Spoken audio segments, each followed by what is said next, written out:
সকালের ব্রেকফাস্ট অথবা রাত্রের ডিনারে এমন হেলদি টেস্টি আর গরম গরম যদি আলুর পরোটা পাওয়া যায় তাহলে আর কি চাই।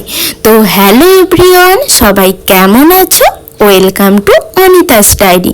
চলো তোমাদের সাথে আজকে শেয়ার করে নিই এই গরম গরম আলুর পরোটার রেসিপি। তো আমার এটা বানানোর জন্য সবার প্রথমে যেটা লাগবে সেটা হলো আলু। হ্যাঁ, এই আলুটাকে আমি এখানে 5টা আলু নিয়েছি। এই আলুটাকে আমি প্রেসারে 7-8টা সিটি দিয়ে নিয়েছি।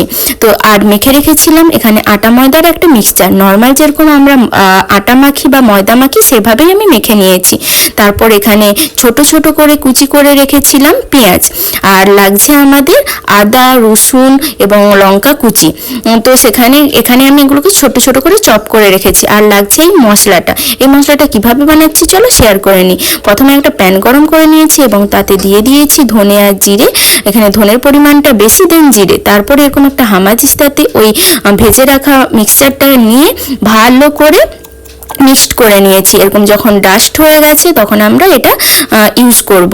তারপরে আমি এখানে আলুটাকে একটা কাঁটা চামচের দ্বারা ভালো করে ম্যাশড করে নিচ্ছি। যখন সুন্দর করে ম্যাশড হয়ে গেছে তখন তাতে আমি দিয়ে দিয়েছি পেঁয়াজ কুচি, আদা, রসুন, লঙ্কার যে মিক্সচারটা রেখেছিলাম চপ করে সেটা দিয়েছি এবং দিয়েছি ওই মশলাটা। তারপর দিয়েছিলাম পরিমাণ মতো নুন, চিনি এবং গোলমরিচ গুঁড়ি, আর দিয়েছিলাম বাটার। হ্যাঁ, ভালো করে এই পুরো মিক্সচারটাকে আমি ভালো করে মিক্সড করে নিয়েছিলাম। তারপর মিক্সড করে নেওয়ার পর এটা দেখতে অনেকটা এরকম হয়েছিল, আর যেটা খুবই টেস্ট ছিল। আর সেটাকে নুন, চিনি সব পরিমাণ মতো আছে কিনা তোমরা টেস্ট করে নিও।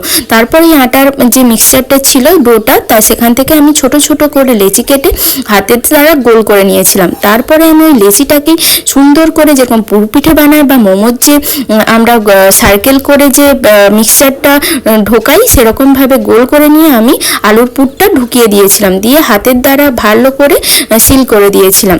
তারপরে ময়দা দিয়ে আলতো হাতে সুন্দরভাবে এটাকে বেলে নিতে হবে, একটু মোটা মোটা শেপের দেখতে হবে যাতে পুরটা না বেরিয়ে আসে কোনোভাবে। তারপর যখন বেলা কমপ্লিট তখন আমি একটা তাওয়া গরম করে নিয়েছিলাম এবং তাওয়াটা গরম করার পর যেই রুটিগুলো বানিয়েছিলাম সেগুলো প্রথমে সেঁকে নিয়েছি ভালো করে। তারপর যখন সেঁকা কমপ্লিট তখন তাতে বাটার বা ঘি বা সাদা তেল দিয়ে সুন্দরভাবে ভেজে নিলে আমাদের গরম গরম টেস্টি এবং হেলদি আলুর পরোটা রেডি হয়ে গেছে। এই আলুর পরোটা আমরা সার্ভ করতে পারি কোনো টক দই বা টমেটো কেচাপের দ্বারা। আমি এখানে একটা টক দই আর টমেটো কেচাপের দ্বারা সার্ভ করেছিলাম।